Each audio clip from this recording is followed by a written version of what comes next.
Alright, hi everybody. My name is Teresa, and today I'll be talking a little bit on the tensions between the proxies of human values in AI.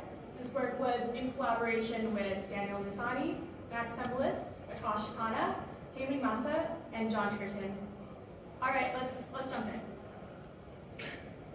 So, to lay the groundwork for our discussion, we're going to be talking about three key pillars of accountability in AI. We have fairness, as often formalized via demographic parity, equalized opportunity, equalized odds, calibration of groups, and many others.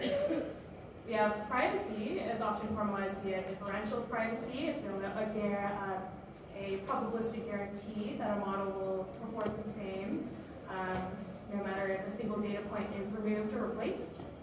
And we have model transparency. So this is sometimes approached via having inherent interpretability in model choices, or more often having black box models and then relying on post hoc explanations via explainers such as Lime, SHAP, and many others. So to provide a synopsis of our work, we examine the current technical formalisms adopted by the AI community for these three pillars and how they fall short. They carry their own inherent tensions as well as additional tensions that arise when multiple value pillars are deployed. We also evaluate how these value pillars suffer from a lack of awareness of the context in which the technology is being implemented and how this is fundamentally concerning. We can't continue to rely on mathematical formalizations to avoid grappling with the real-world impacts of our technology, and so we push for greater emphasis on contextual considerations. All right, so let's jump into these tensions. So we identified three categories of tensions that arise as a result of our choice of formalizations. So these are the tensions within the value pillar, the tensions with operationalizing other value pillars, and the tensions with the real-world context of deployment. We can dive a little bit deeper into the first category of tensions. So these are the inherent inconsistencies within each value pillar. For instance, take fairness. Different definitions of fairness are unable to be simultaneously enforced in the same machine learning model because they're in fundamental conflict. Fairness interventions might harm instead of help underserved groups in the long run, and fairness is not a formula. What can we learn from philosophers who have been thinking and exploring the nuances of what it means to be fair and equitable for much longer than us? Take privacy. Differential privacy is often limited in practice in terms of the types of data it can handle, and it's often incompatible with non-technical public understandings of privacy. Finally, we have model transparency.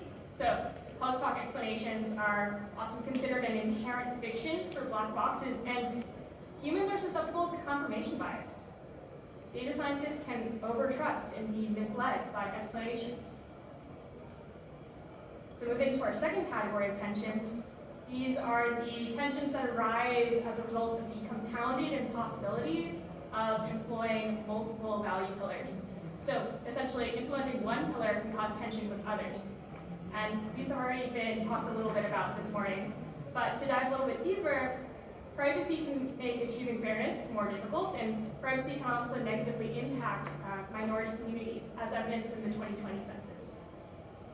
Model transparency exacerbates the risk of privacy attacks, and in general, privacy can be fundamentally in conflict with the goals of transparency. Explainers should be useful for identifying unfairness, but unfortunately, they're not. And explainers themselves can be unfair. So beyond these technical tensions, we also raise fundamental concerns with these formalisms. Specifically, our mathematical formulations have deceived us into believing that the morality of a technology is a measurable construct. And while we may be able to achieve 100% on a demographic parity score, there's no such thing as an ethics score that we can achieve at 100%. In fact, in our communal endeavor of codifying these proxies, we failed to properly acknowledge that there's no universal, morally agreed upon set of moral human values, Rather, we've been fooled into believing that we can avoid this and other complexities of reality under the veil of scientific objectivity. Finally, we forget that these choices can only be properly evaluated if we consider them in context, in the context that they're being deployed into. And this is the point that we're really going to drive home for the rest of the presentation. Context here we're defining as the setting in which the technology will be deployed, and the social, political, historical, institutional factors at play in that specific context of deployment. But how can these context-based evaluations be accomplished when, alarmingly, every discussed definition in every pillar is domain agnostic?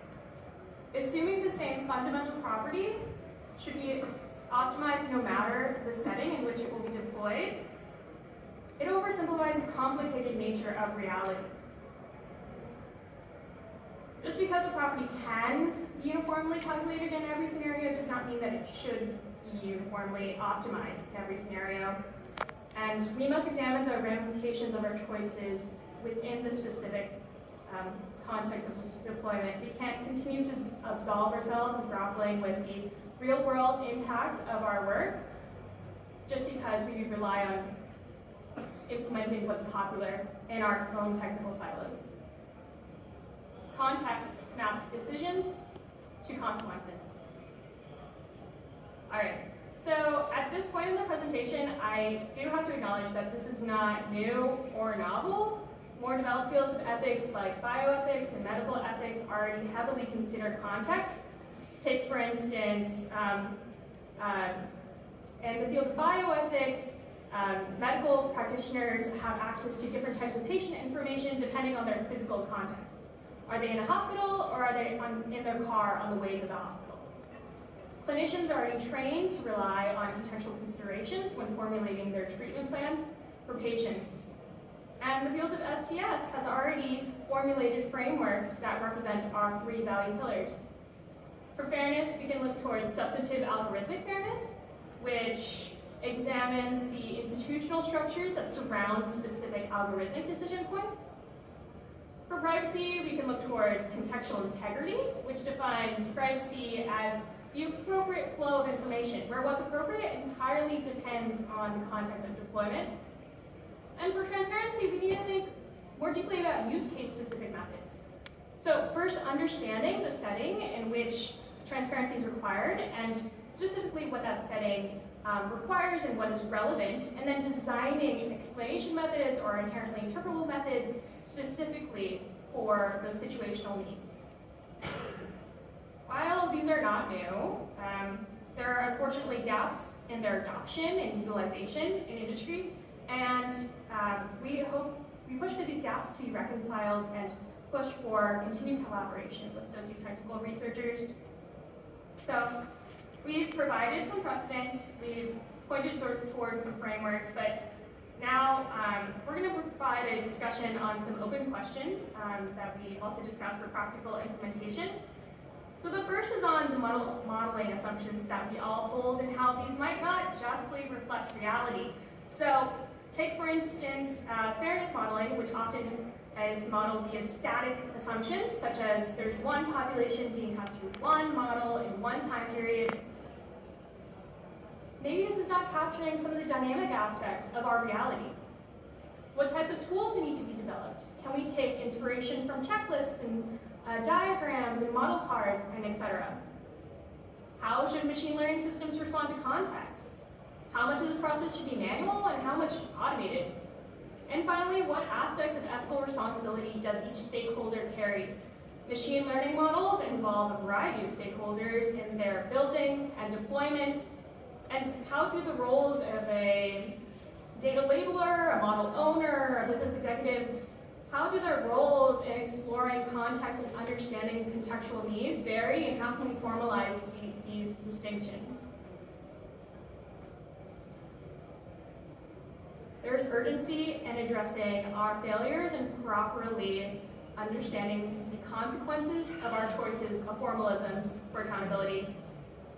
Technology is inherently value-laden and implicitly political, and thus we also need to recognize that it's not always the solution.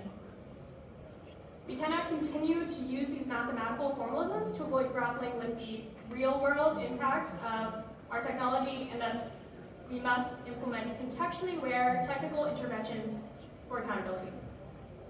Thank you, and I'm happy to take any questions.